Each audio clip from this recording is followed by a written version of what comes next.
lado inclusive las enseñanzas dadas por Pablo. Habían tenido un poco todo este tipo de enseñanzas. Hasta aún Pablo tiene que, en el capítulo 1, tratar sobre su apostolado, cómo fue llamado al ministerio apostólico y cómo fue todo esto, tiempos donde nadie lo vio, tiempos donde él comenzó a asistir a Jerusalén, y nosotros tenemos ahí una parte pequeña de su testimonio para enfatizar un aspecto diferente sobre el tema del apostolado suyo. Y luego en el capítulo 2 nos encontramos con una realidad bastante importante donde Pablo va a tratar esta misma falsa enseñanza, pero en una iglesia que él había estado también en su inicio en Antioquía, su iglesia, digamos. Entonces él trató este tema ahí y hubo tal desacuerdo que tuvo que subir con algunos hermanos por medio de una revelación hacia Jerusalén, y estando ahí en Jerusalén él va a tratar todo esto con los líderes de la iglesia en Jerusalén, entre los cuales también estaban los apóstoles y los ancianos principales de Jerusalén, de la iglesia en Jerusalén. Y bueno, estando allí se terminó en común acuerdo de que justamente esto no había sido dado por Dios, esta enseñanza que estaba dando vueltas de mezclar los ritos de Moisés como requisito o como parte para la salvación. Así que a través de todo esto vamos a notar nosotros justamente que él va a dejar bien en claro que esa enseñanza ya había sido tratada, y no solo por él, sino por toda la iglesia. Y luego de todo eso nosotros notamos algo bastante importante, que después, tiempo más tarde de todo esto, Pedro va a ir hacia Jerusalén, desde Jerusalén, perdón, Antioquía, y se va a encontrar ahí compartiendo con los hermanos sin ningún tipo de problema, con los gentiles, comía y demás, hasta que hubo un momento donde se encuentra una realidad bastante clara.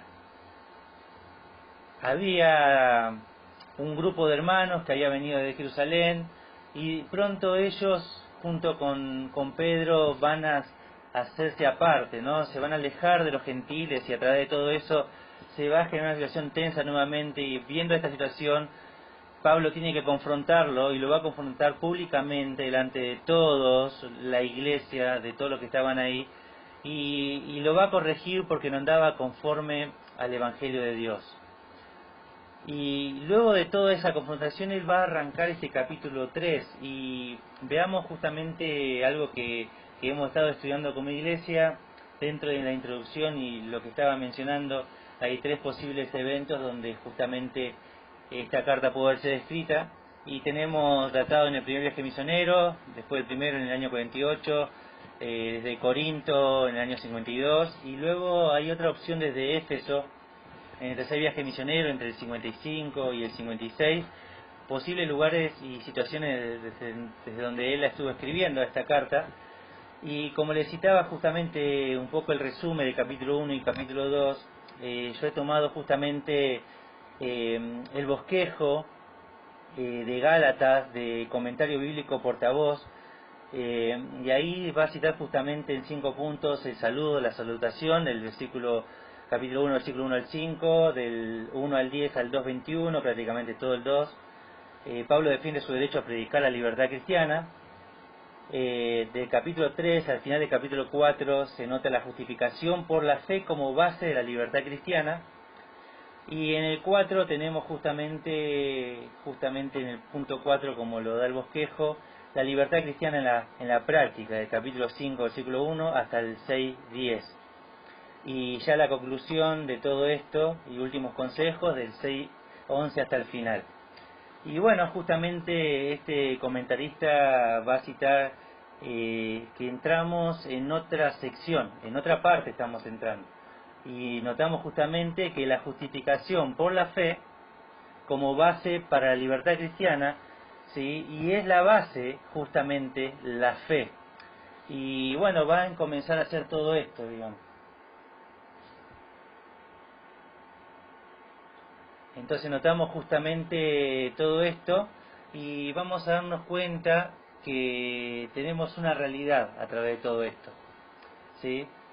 Vamos a tener quizás la lectura, ¿sí? Vamos a tener la lectura del versículo 1 de Gálatas, y vamos a tratar de ver todo esto.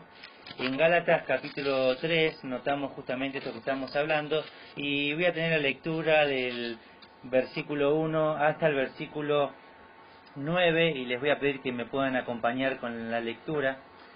Y dice así la palabra de Dios: Oh Gálatas insensatos, ¿quién os fascinó para no obedecer a la verdad? A vosotros, ante cuyos ojos Jesucristo fue ya presentado claramente entre vosotros como crucificado. Esto solo quiero saber de vosotros: ¿recibiste el Espíritu por las obras de la ley o por el oír con fe? Tan necios sois, habiendo comenzado por el Espíritu, ¿ahora vais a acabar por la carne? Tantas cosas habéis padecido en vano, si es que realmente fue en vano. Versículo 5. Aquel, pues, que os suministra el Espíritu y hace maravillas entre vosotros, ¿lo hace por las obras de la ley o por el oír con fe? Así Abraham creyó a Dios y le fue contado por justicia.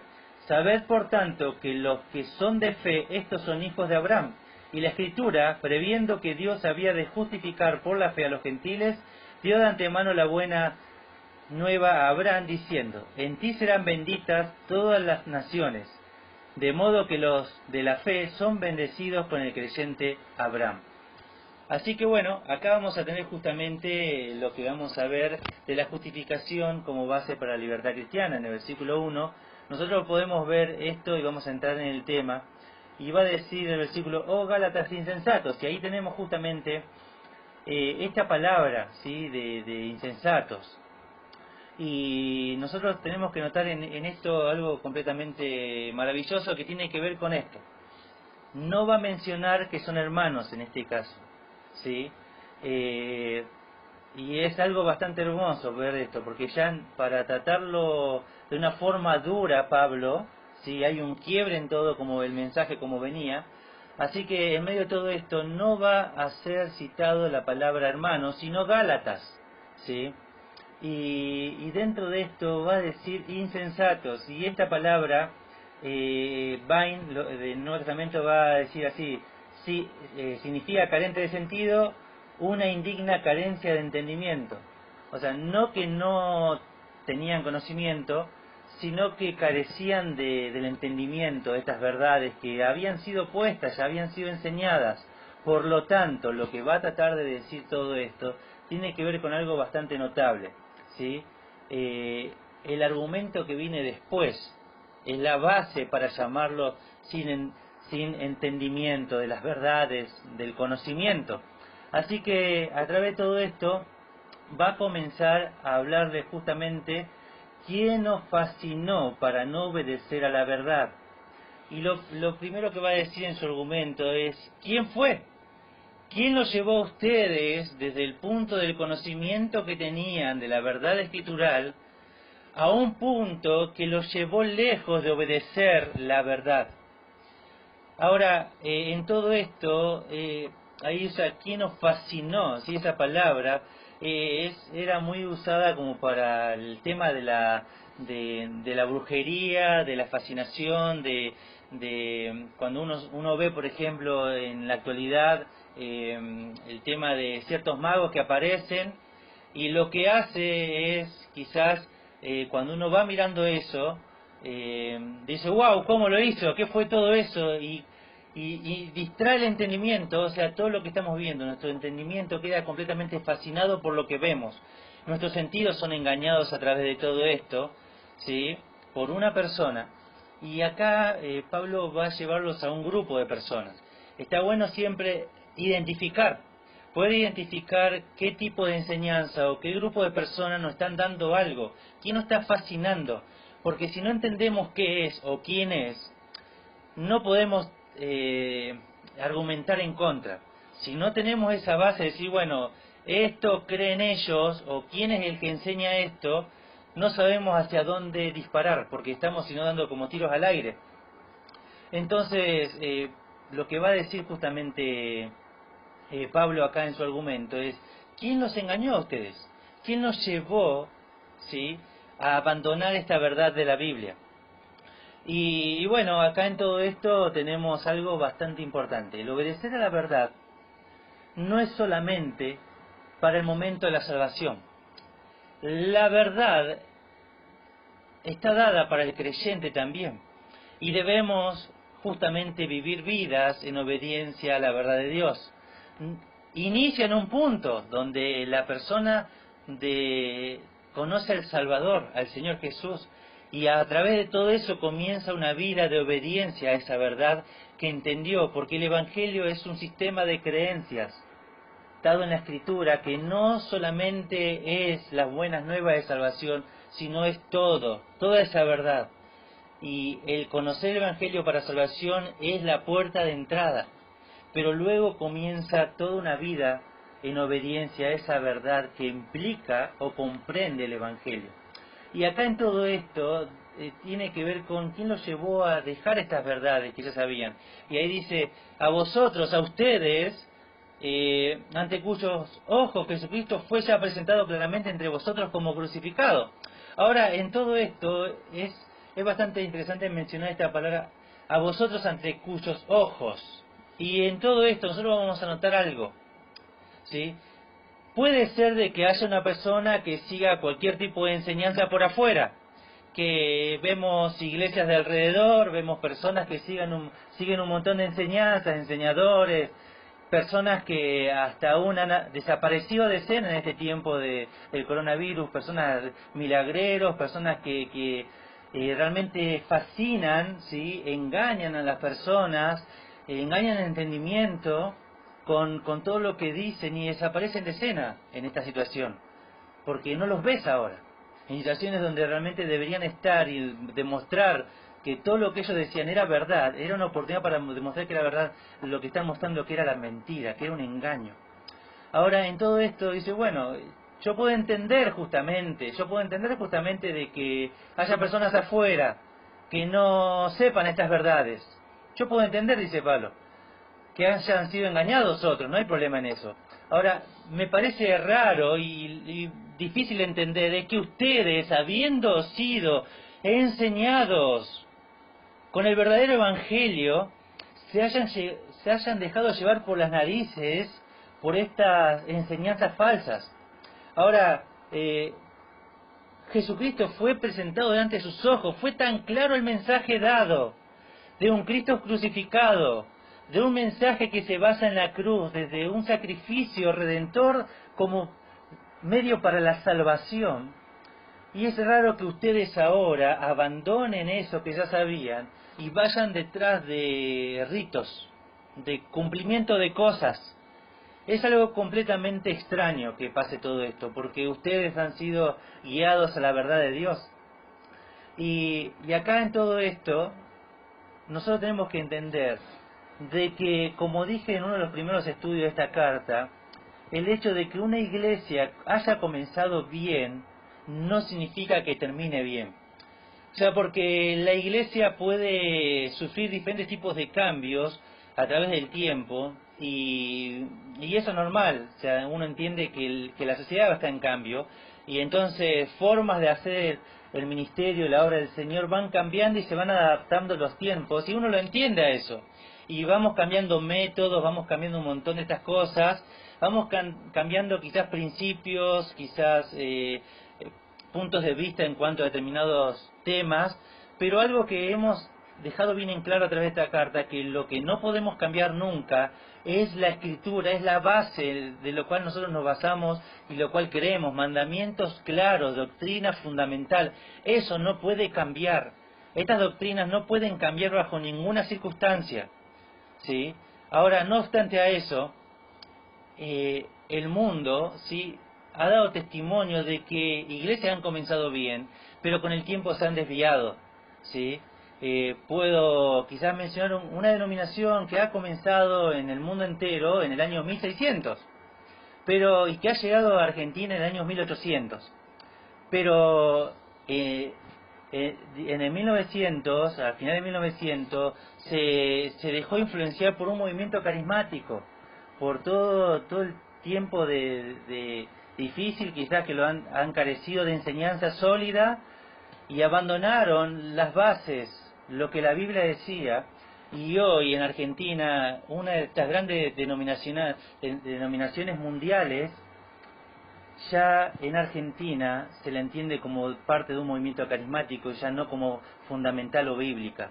Ahora, dentro de todo esto, sí, ¿por qué mencionar esto? Porque nuestra iglesia no está libre de todo esto. Esto puede llegar a pasar y la idea es tratar de trabajar para que eso no pase. Para eso necesitamos siempre ser enseñados y dejar ser enseñados por personas que nos enseñen las verdades de Dios, doctrinas fundamentales, y uno puede llegar a decir, otra vez lo mismo, otra vez tenemos que volver a todas estas cosas y enseñar todo esto. Y sí, nunca debemos abandonar estas enseñanzas, porque no solamente es la base, sino que es la esencia de lo que somos. Por lo tanto, siempre debemos recordar estas enseñanzas, por más que las sepamos de memoria. Está bueno siempre recordarlas, aunque puede llegar a ser aburrido para algunos, que en el tiempo están en la iglesia y reciben una y otra vez la misma enseñanza. Es necesario para no caer en el error y no dejar ser engañados, como le pasó a esta iglesia, porque esta iglesia en la región de Galacia se encontraba habiendo sido fundada por el mismo apóstol Pablo. Así que si una iglesia fundada por el mismo apóstol Pablo corrió este riesgo, ¿cuánto más nosotros? ¿Cuánto más nosotros? Que no tenemos a un apóstol Pablo, alguien que sea como él. Pero Dios ha confiado enseñadores, ha dado dones a la iglesia para perfeccionar a los santos, para la obra del ministerio. Y entendemos que eso estamos haciendo en este tiempo. Y bueno, vamos a seguir haciéndolo. Y vemos esto en el versículo 1, ¿sí? Y fíjense, un comentarista va a mencionar acerca de un mal de ojos que era muy común en el tiempo justamente de esta época. Y Barclay va a citar justamente a un problema común que los griegos le tenían miedo. Dice, Pablo habla acerca del mal de ojo. Los griegos le tenían mucho miedo al embrujo causado por el mal de ojo. Una y otra vez las cartas privadas terminan con una frase como, por encima de todo, rezo para que disfrutes de salud sin sufrir daño del mal de ojo y que te vaya bien. Así que esto que cita este comentarista era una situación real que le temían los griegos. Ahora, en medio de todo esto, Pablo va a decir, ustedes están temiendo de enfermedades como esta, pero ustedes se dejaron cegar el entendimiento. Ustedes no están viendo las verdades de Dios, porque hubo alguien que los embrujó, que los fascinó, que los engañó, y ahora su entendimiento está nublado y ustedes no están viendo bien espiritualmente. Podría darse una aplicación de ese tipo. Ahora en el versículo 2 vamos a seguir notando justamente nosotros que dice, esto solo quiero saber de vosotros. ¿Recibiste el Espíritu por las obras de la ley o por el oír con fe? Bueno, en medio de todo este versículo 2 lo que tenemos que dejar bien en claro es que la respuesta a esta pregunta y a las siguientes también llevan a una reflexión que ellos deberían tener. Ellos deberían estar reflexionando sobre estas preguntas, porque esto les va a ayudar a ellos a entender que estaban errados, que estaban equivocados. Porque hasta que nosotros no nos hagamos preguntas que desafíen nuestra fe, lo que creemos, nuestras convicciones, y nosotros no podemos responderla con la Escritura o con Biblia, significa que estamos andando mal, que algo está andando mal y que tenemos que evaluar y crecer en todo eso. Ahora, en medio de todo esto, esta pregunta dice, ¿recibiste el Espíritu por las obras de la ley o por el oír por fe?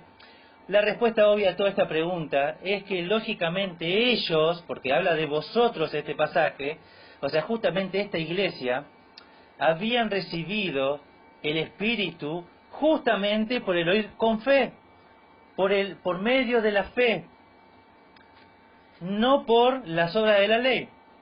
Así que esa es la respuesta lógica en todo esto. Ahora, con todo esto del Espíritu, del Espíritu Santo, de recibir el Espíritu, voy a detenerme en estas expresiones y voy a citar justamente unos pasajes para hablar de esto. ¿Sí? Juan capítulo 14, versículos 16 y 17 nos habla justamente el Señor Jesucristo acerca de esto. Dice, y yo rogaré al Padre y os dará otro Consolador para que esté con vosotros para siempre. El Espíritu de verdad, al cual el mundo no puede recibir porque no le ve ni le conoce, pero vosotros le conocéis, porque mora con vosotros y estará en vosotros. El mismo Señor Jesucristo habla acerca del Espíritu Santo y le dice justamente que en el tiempo en el que se encontraba diciendo estas palabras a sus discípulos, el Espíritu Santo todavía no estaba actuando de forma permanente, haciendo morada permanente en los creyentes, solamente actuaba como en el Antiguo Testamento, cayendo sobre algunos creyentes en un momento, cumpliendo los propósitos de Dios, y luego desaparecía de escena. Y lo que dice es que justamente él iba a rogar al Padre para que les envíe otro consolador, este Paracletos, sí, que es en el griego, tiene que ver con alguien que está al lado para ayudar. Y bueno, detrás de toda esta palabra de consolador y Paracletos hay diferentes traducciones y usos de la palabra, y lo podemos ver en el Nuevo Testamento, diferentes tipos de aplicaciones de esta palabra, y está bueno que la puedan llegar a estudiar, ¿sí? No nos vamos a detener en esto. Dice que esté con vosotros para siempre. O sea que la morada del Espíritu Santo en los creyentes, en un momento, todavía no, iba a ser para siempre. No iba a ser que iba a venir, iba a salir, sino que iba a estar en un momento llegando y que iba a estar para siempre, que no se iba a mover, iba a ser algo que iba a estar siempre con eso. Por eso dice que el mundo no lo puede ver, no lo puede conocer, si esto no lo va a poder ver el mundo. O sea que no todas las personas del mundo van a conocerlo, solo los que creen. Entonces dice que esto para que va a morar con vosotros y estará en vosotros, o sea que va a estar dentro de nosotros viviendo el Espíritu Santo. Así que hay una promesa que en un momento iba a venir, que entendemos que es a partir de Hechos capítulo 2, ¿sí? Así que cuando viene el Espíritu Santo a morar dentro de la iglesia, y a partir de ahí está morando siempre dentro de los creyentes.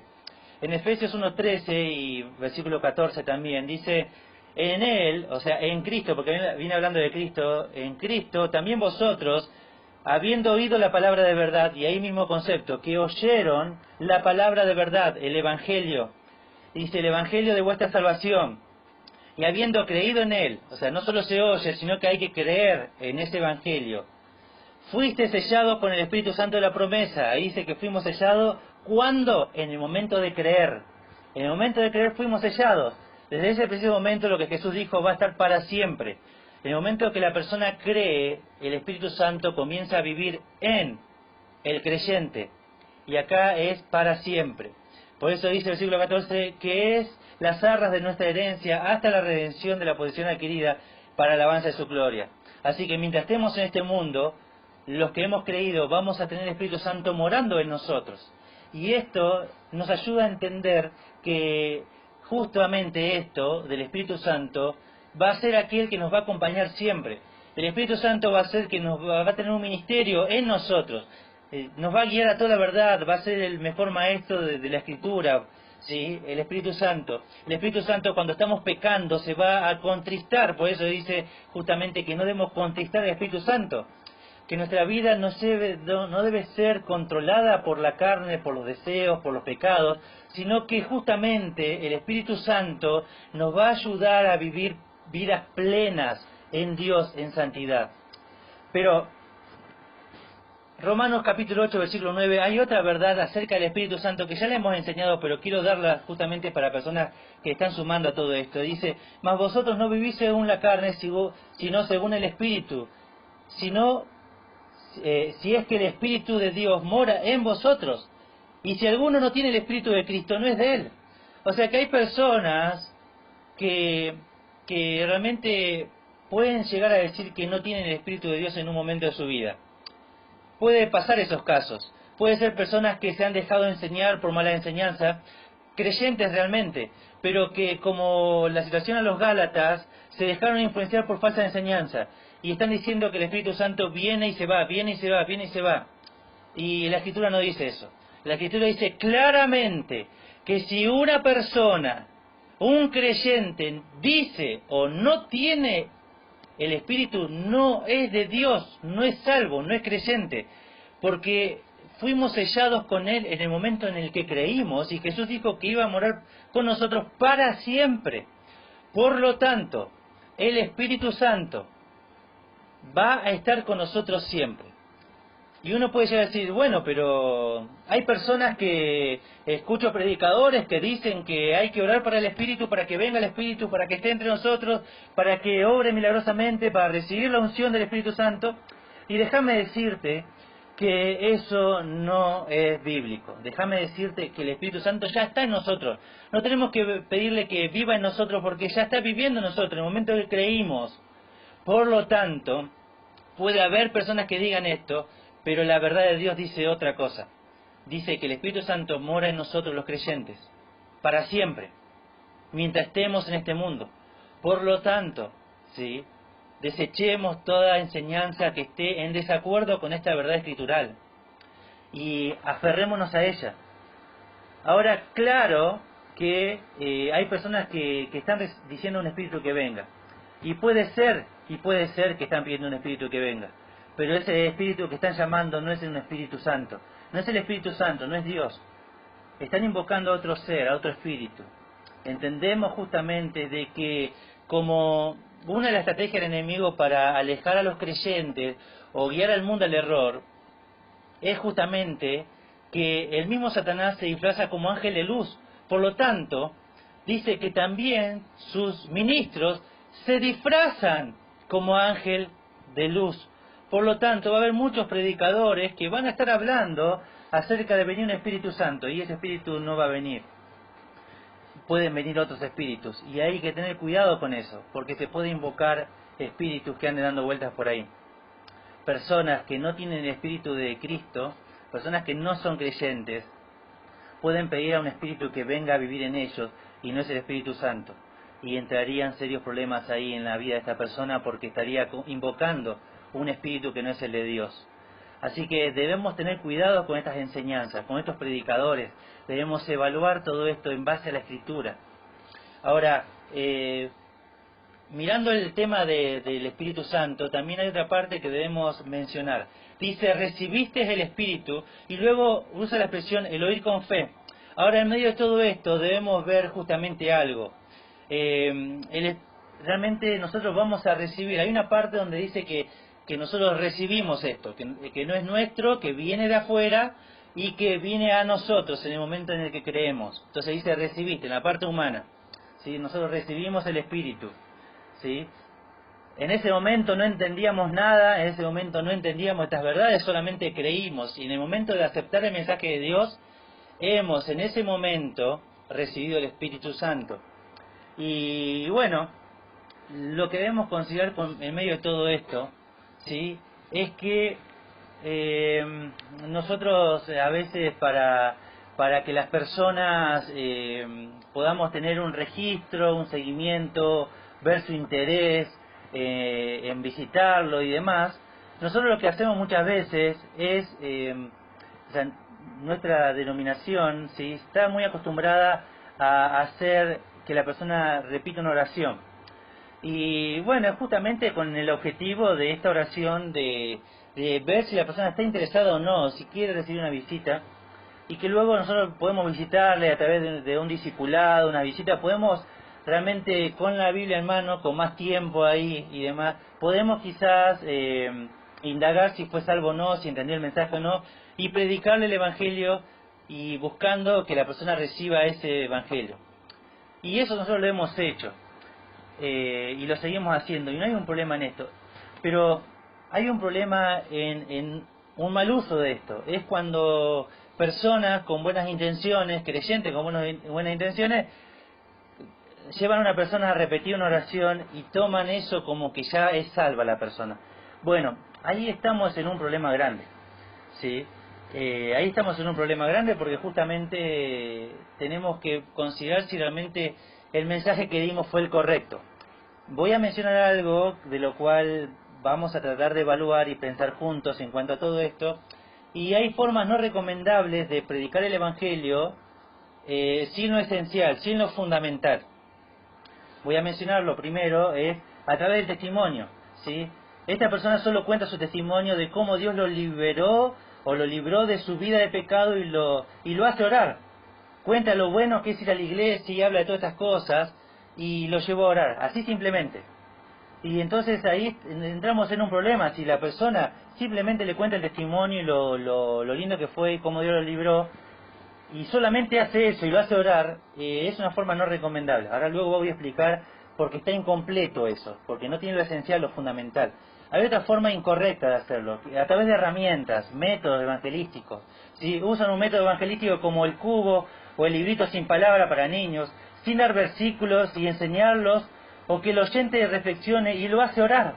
Así que hace un cubo, le enseña todos los dibujos, le muestra todo esto, o va a hacer a través de libritos sin palabra, con los colores y demás, y no cita ningún versículo, no lo lleva a la reflexión, lo pasa todo por encima, todo muy rápido, y lo hace orar. Bueno, es una forma incorrecta, ahora vamos a decir por qué luego. La última parte puede haber muchísimas más de hacerlo, pero también en la niñez hay padres creyentes, hablo en el mundo evangélico en sí, que le cuentan historias bíblicas, estilo cuentos a sus hijos, pero no citan versículos textuales, y luego lo hace orar y le dice en cada oportunidad que fue salvo en esa ocasión.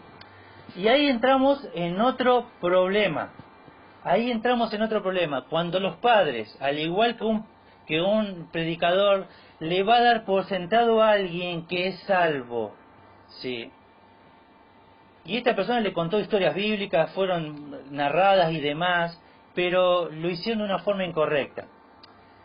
Porque hay algo que tiene que ser clave en todo esto, y es lo que nos vemos en Romanos 10, del 16 al 17, y vemos otros pasajes que avalan todas estas verdades, que dice, Pablo dice a los romanos, mas no todos obedecieron al Evangelio, pues Isaías dice, Señor, ¿quién ha creído a nuestro anuncio?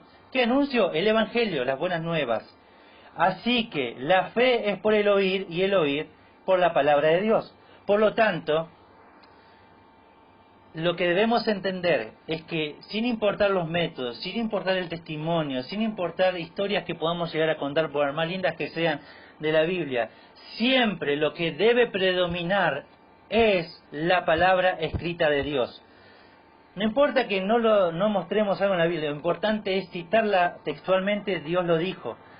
Citarla, podés usar alguna traducción que te sea más conveniente, que te guste según la edad, la etapa, no importa. Lo que importa es citar la Escritura, porque por medio de la Escritura es el mensaje verdadero de Dios y es lo que puede dar salvación.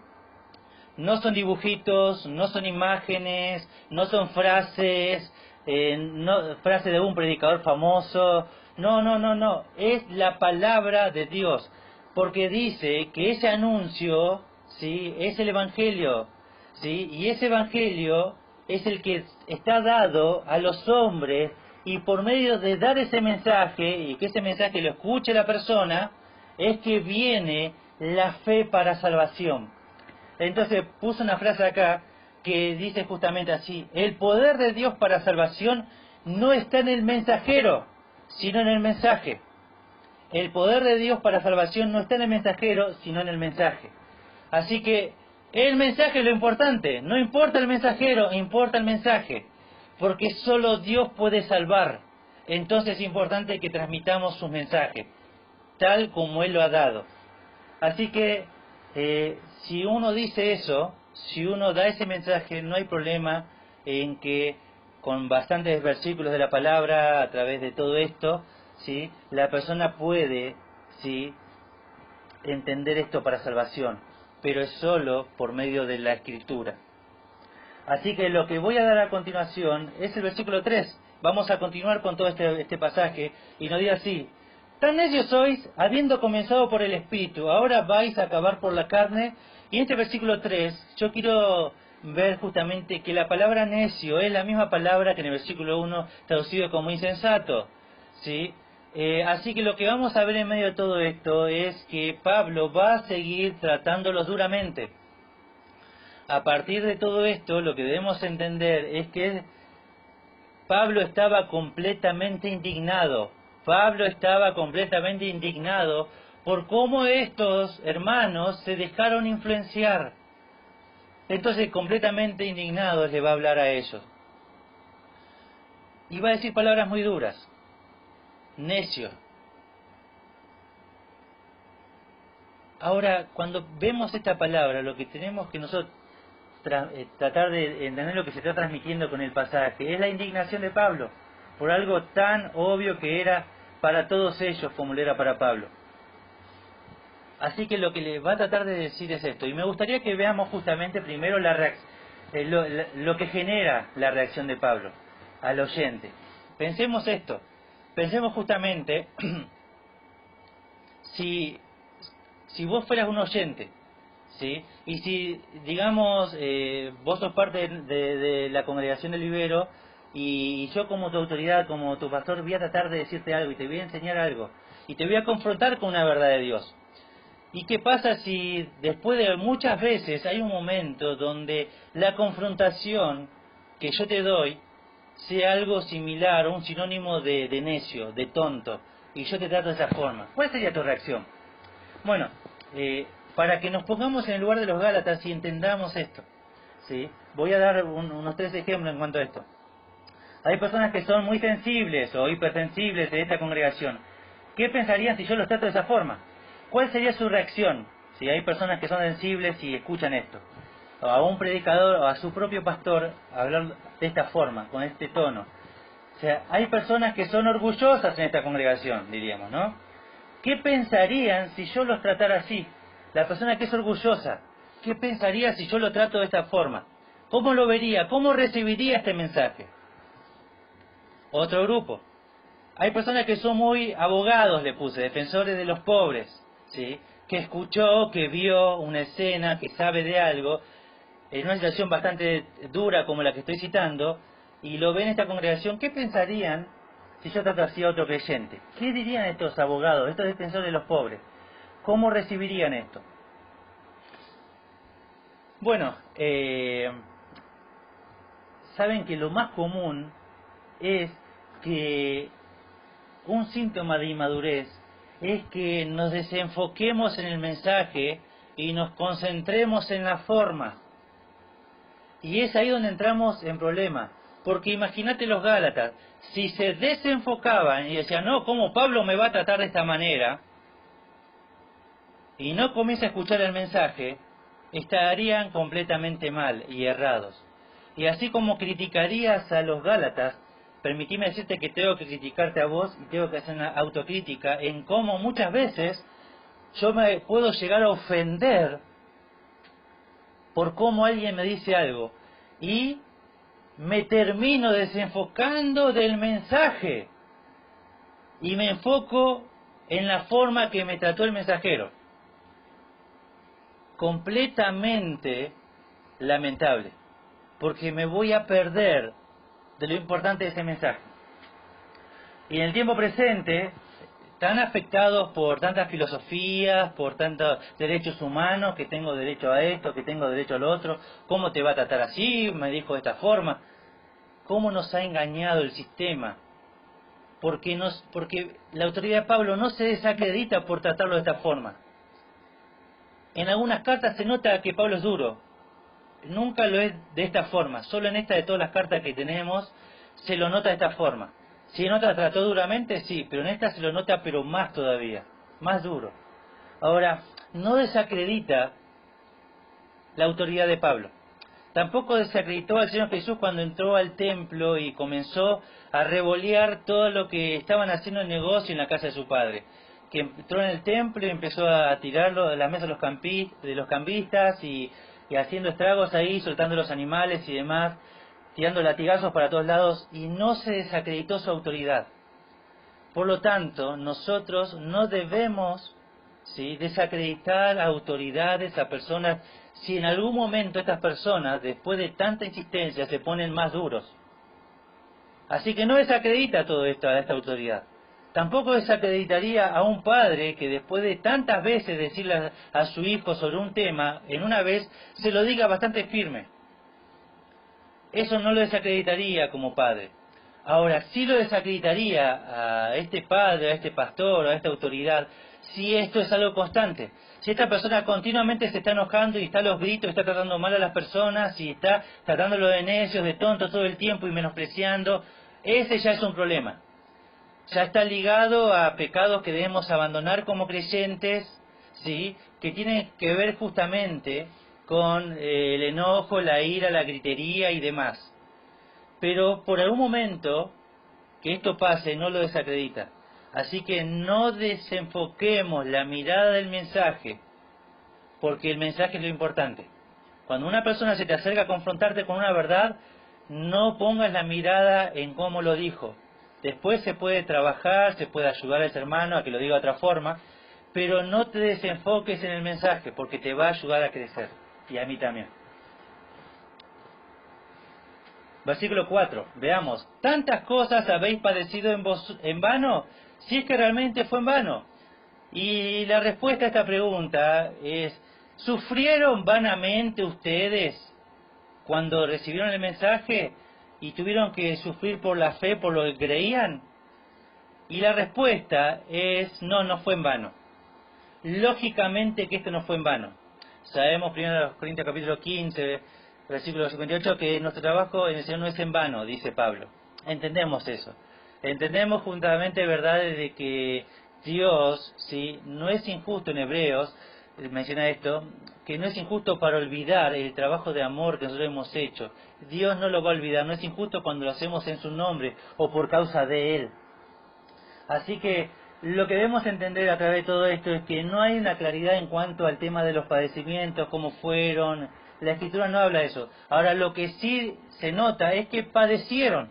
Y podríamos suponer, y acá explico esto, suponer, y subrayenlo esa palabra, ¿sí? Voy a suponer que como Pablo predicaba el Evangelio y su forma era yendo primero a una sinagoga y a partir de ahí les predicaba a los judíos y luego se iba sumando más a este mensaje del Evangelio, así como se dio en otros lados y donde hay judíos había persecución y había oposición, y también otros gentiles, también vemos en Hechos, que lo perseguían a Pablo por el mensaje, porque afectaba por ahí las cosas, las costumbres que se decían. Así que el Evangelio siempre está relacionado con persecución, con sufrimiento.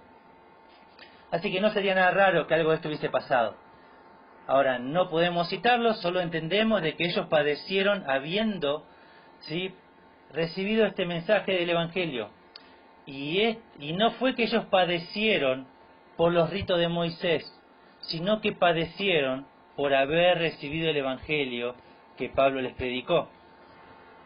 Ahora, hay muchas personas que hablan y predicadores que hablan de que pare de sufrir, que no se va a estar sufriendo, que el creyente no tiene que sufrir y que acá en la tierra va a tener todo lo mejor que soñó, todos sus planes, todos sus sueños, las aspiraciones, los anhelos, todo lo puede llegar a tener, y decretan que eso va a pasar y dicen todo esto, que no va a haber sufrimiento y que a vos y a tu familia estas cosas no van a pasar, vení, recibí esta unción. Déjame decirte que la Escritura nos dice algo completamente contrario a eso, y lo va a decir el mismo Señor Jesucristo. Ojo, no es que lo está diciendo una persona, no, el mismo Señor Jesucristo, que es justamente, sí, en Él es el fundamento de la iglesia. Y fíjense que dice Juan 17:14, yo les he dado tu palabra. En esta oración el Señor Jesús está hablando con el Padre, y dice así, y el mundo los aborreció, porque no son del mundo, como tampoco yo soy del mundo. Entonces lo que va a decir es que como los discípulos de Jesús recibieron la palabra, el mensaje que Jesús le ha dado, como les dio acerca de estas enseñanzas del reino, y les enseñó todo esto, dice justamente que el mundo los aborreció. Así que dice que el mundo aborreció a los discípulos de Jesús y los aborreció por el mensaje que los discípulos tenían. Y es el mismo mensaje que Jesús predicó. Ahora, con todo esto, déjame decirte esto. Tenemos que entender esta palabra aborrecer, y voy a ilustrarlo a través de un escenario bastante difícil, un escenario bastante duro, cruel, ¿sí? Y voy a tomar a una familia no creyente, ¿sí?, a una familia no creyente, conformada por el padre, por la madre y por un hijo de 1 año, y que de pronto, en un momento, fue víctima de unos ladrones que entran en su casa, y que a raíz de todo esto comienzan a ponerse bastante violentos por haber sido quizás influenciados por la droga, y a raíz de todo esto, ¿sí?, estas personas, estos ladrones, comienzan a golpear a este niño, comienzan a golpearlo duramente, y lo golpean hasta la muerte.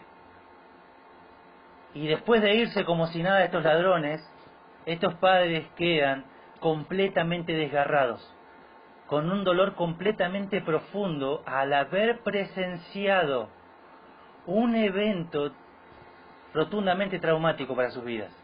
Ver a su propio hijo cómo fue golpeado hasta la misma muerte.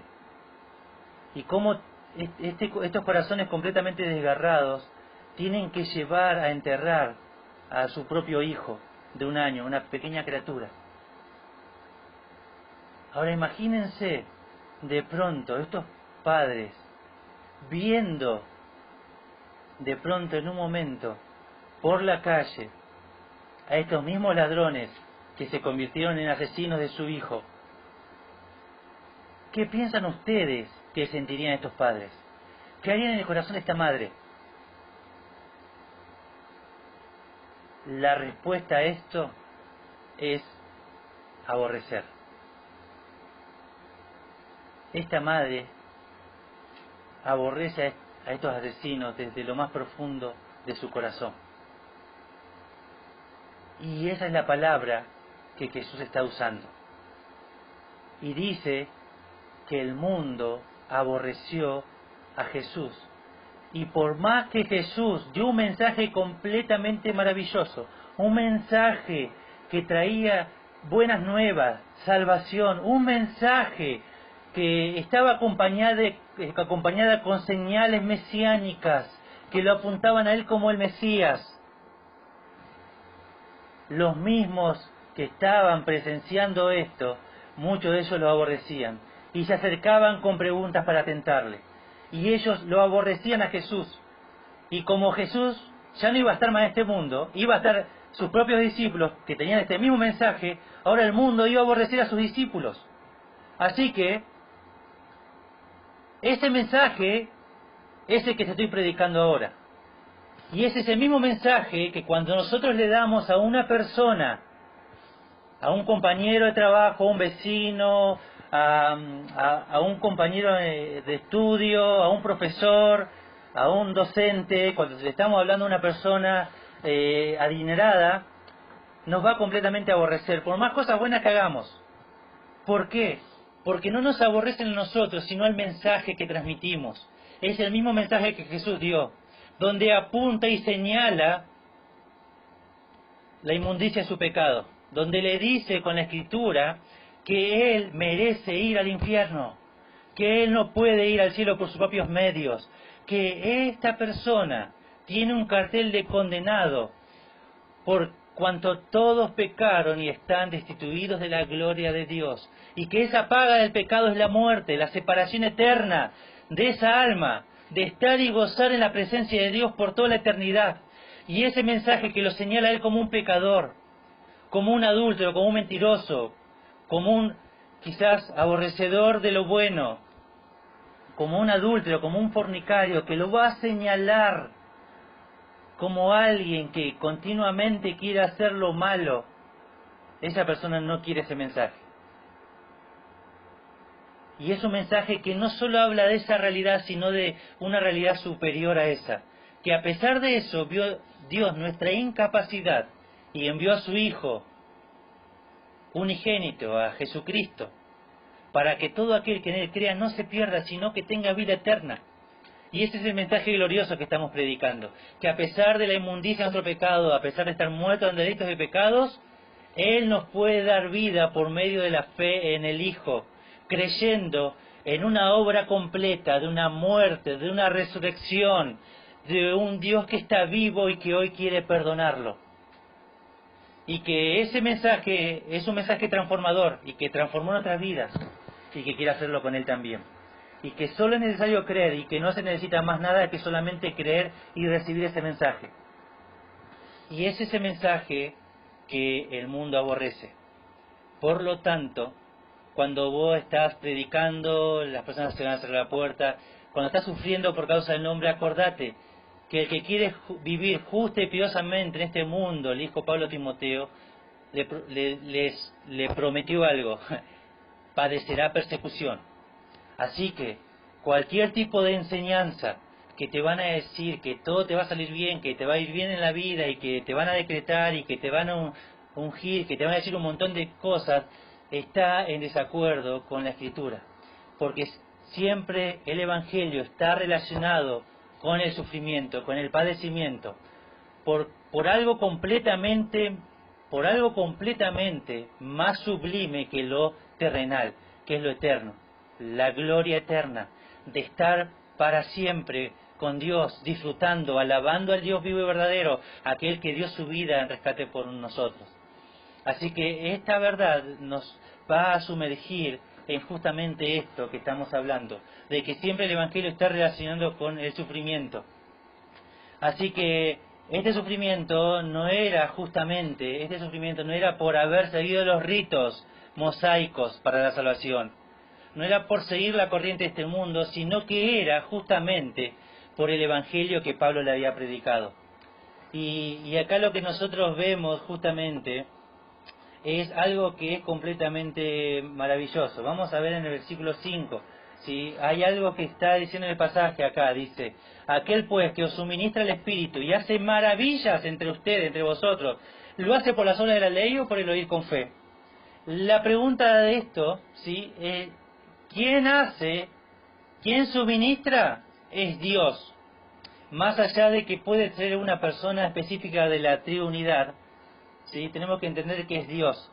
Dios hace maravillas, Dios suministra, ¿sí? Y la pregunta es: Dios, ¿por medio de qué lo hace? ¿O por medio de qué lo hizo? ¿Por las obras de la ley o por el oír con fe? Y la respuesta a eso es justamente por el oír con fe. Así que podemos citar pasajes como por ejemplo Juan 14:16 y Juan 16:7, que nos dicen que el Padre envía al Espíritu Santo, dice Juan 14:16, y yo rogaré al Padre y os dará otro Consolador. ¿Quién? El Padre. ¿Para qué? Para que esté con vosotros para siempre. Juan 16:7 dice que el Hijo envía al Espíritu. Dice: pero yo os digo la verdad, os conviene que yo me vaya, porque si no me fuere, el Consolador no vendría a vosotros, mas si me fuere, os lo enviaré. Así que lo que estamos viendo acá es que tanto el Hijo como el Padre son uno. Así tanto como el Hijo es tanto Dios como lo es el Padre, y lo es el Espíritu Santo. Lo que está enviando no es alguien inferior, es igual. Es igual. Así que se va el Hijo, la segunda persona de la Trinidad, y deja en su reemplazo a alguien igual a Él, el Espíritu Santo. Así que, ¿y quién hace? ¿Quién obra con todo esto? Ahí en Hebreos 2:4 dice así. El autor de los Hebreos dice: testificando Dios juntamente con ellos, con señales y prodigios y diversos milagros y repartimiento del Espíritu Santo según su voluntad. ¿Quién testificaba con los apóstoles? Bueno, el autor de los Hebreos dice: ¿quién testificaba con ellos? Dios. Dios estaba testificando con ellos y hacía maravillas y señales mesiánicas, confirmando ese mensaje. Así que lo que estamos dando acá justamente es la base de esto, que es Dios es el que obra. Así como Pablo era un apóstol de Jesucristo y él estuvo entre ellos y estuvo obrando con milagros, con señales, ¿sí? Porque esas palabras de maravillas son las que se usan justamente para hablar de las señales mesiánicas. ¿Quién hizo esas señales mesiánicas? Y Dios mismo estuvo confirmando este mensaje, dice Pablo. Y lo hizo con un mensaje que hablaba no de los ritos de Moisés, era un mensaje que hablaba del oír la palabra y por medio de ella venía la fe, ¿sí? Era el Evangelio. Así que justamente va a decir esto. Y acá el comentario de Mundo Hispano dice: es el Espíritu Santo que obra maravilla entre vosotros. Y la palabra maravilla es dunamis, y tiene el significado de milagros que el Espíritu hizo en medio de los Gálatas, como lo testifica en Hechos 14:3, Hechos 14, del 8 al 11. Esta manifestación del Espíritu Santo es diferente de los frutos internos que son evidentes en un cristiano cuando se deja controlar por el Espíritu, en Gálatas 5, del 22 al 23. El apóstol le pregunta si todas las manifestaciones del Espíritu Santo fueron hechas por las obras de la ley o por la fe. Fue por el Evangelio de fe que Dios confirmó a los Gálatas de su autenticidad con maravillas. Así que Pablo va a argumentar en estos primeros versículos que la justificación, el ser declarados justos delante de Dios, es solo por medio de la fe en Jesucristo. No puede ser por mandamientos de hombres, no pueden ser por cumplir con ritos, con dogmas, con mandamientos humanos. Tiene que ver con pura y exclusivamente recibir este evangelio, ¿sí? Y para terminar quiero leer justamente el versículo, o sea, tratar de dar una ilustración que usa el mismo pasaje de Gálatas 6 al 9. ¿Sí? En la última diapositiva que vamos a ver y que vamos a tratarla todos juntos, no vamos a tratar todo el pasaje entero, pero dice así: así Abraham creyó a Dios y le fue contado por justicia. Entonces, lo que va a dar el ejemplo es de que quien encarnó esta verdad que está diciendo Pablo, ¿cuál es el argumento bíblico? ¿Cómo sustenta Pablo esto que dice para los que están hablando ahí, que argumentaban con la ley de Moisés?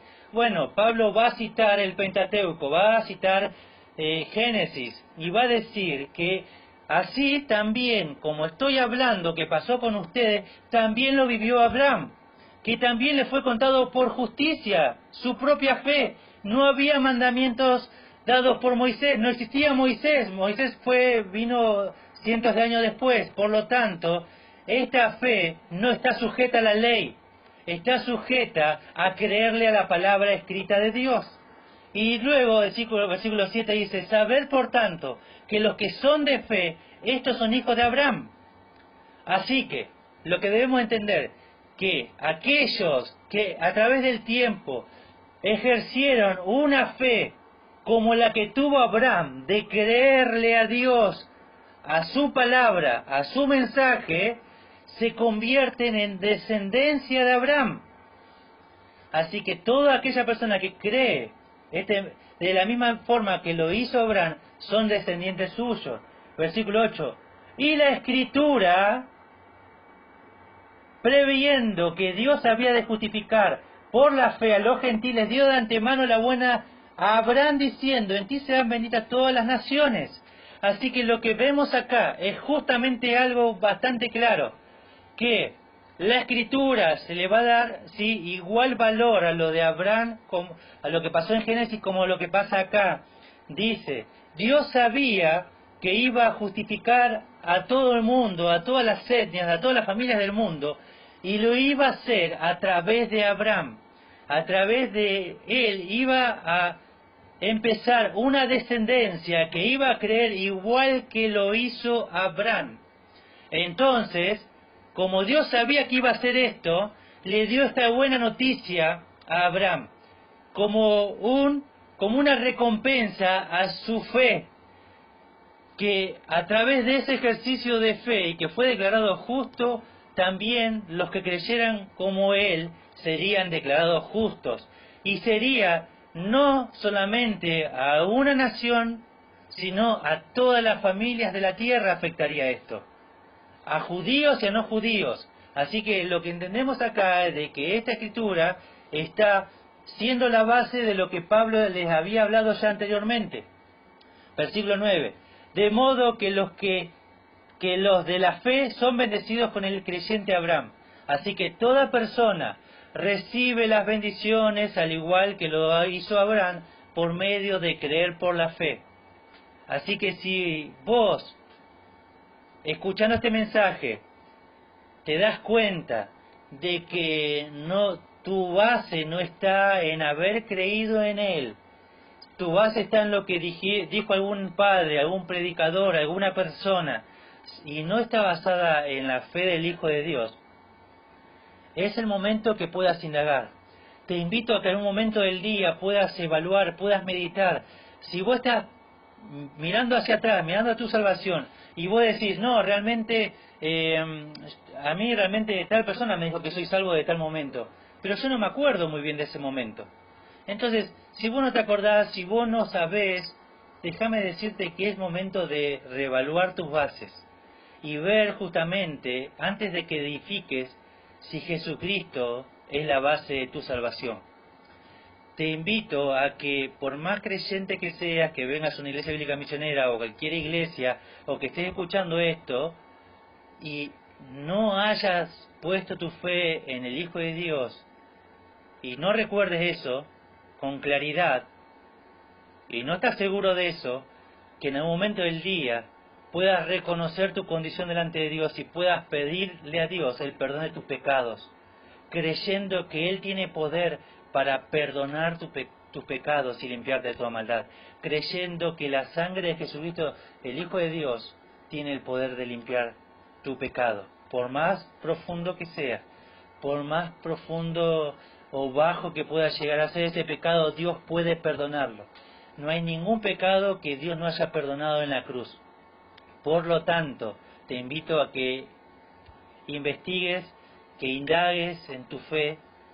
Y ahora, déjame decirte esto, si sos creyente y escuchás este mensaje, es completamente maravilloso tomar al creyente Abraham como un modelo a seguir de una obediencia para la fe, ¿no? Una obediencia en fe. El justo por la fe vivirá. Así como Abraham creyó y vivió por esa fe, así también somos llamados nosotros no solamente a creer por la fe, sino a vivir por la fe y a obedecer por medio de la fe el Evangelio cada día en nuestros días.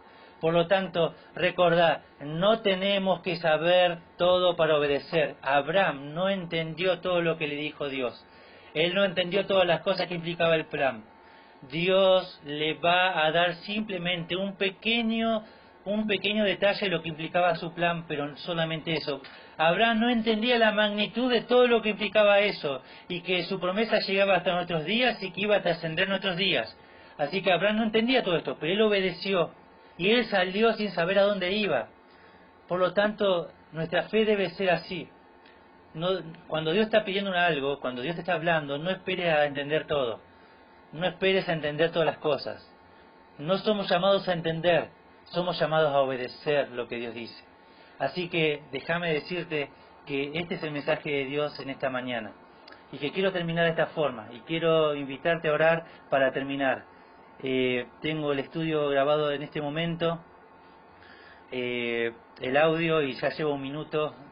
Así que 1 hora, quiero decir 2 minutos. Así que vamos a terminar orando ya y vamos a terminar en esta mañana. Muchas gracias por su atención, ¿sí? Oramos juntos al Señor.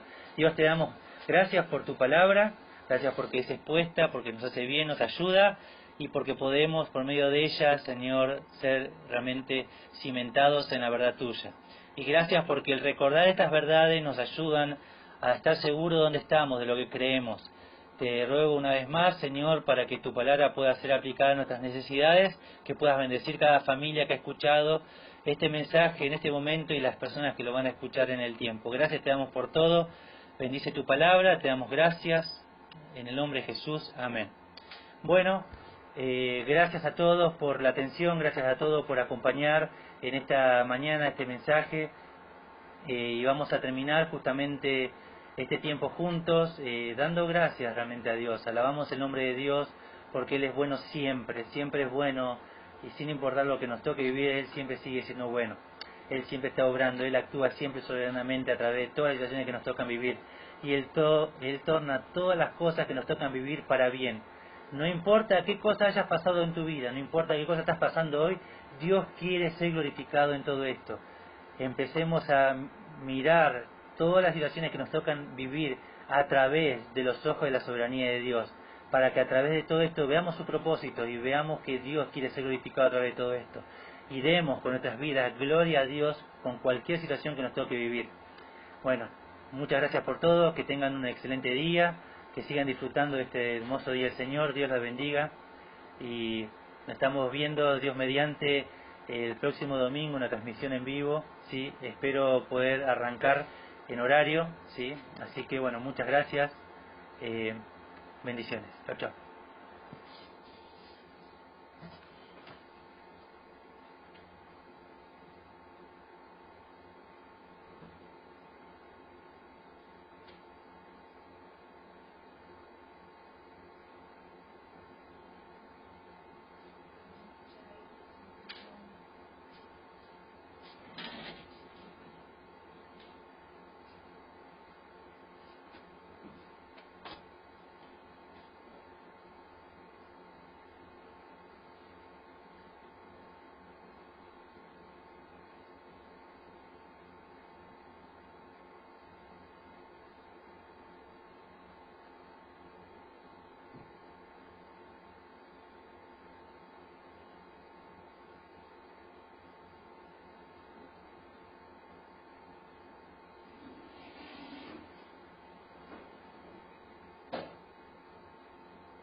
al revés, ¿no?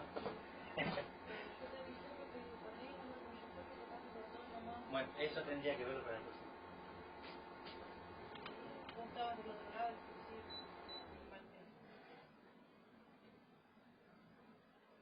Igual yo, bueno, en el celular yo no pude leer tampoco, pero tenía que haber sido como acá. El que le doy el celular no.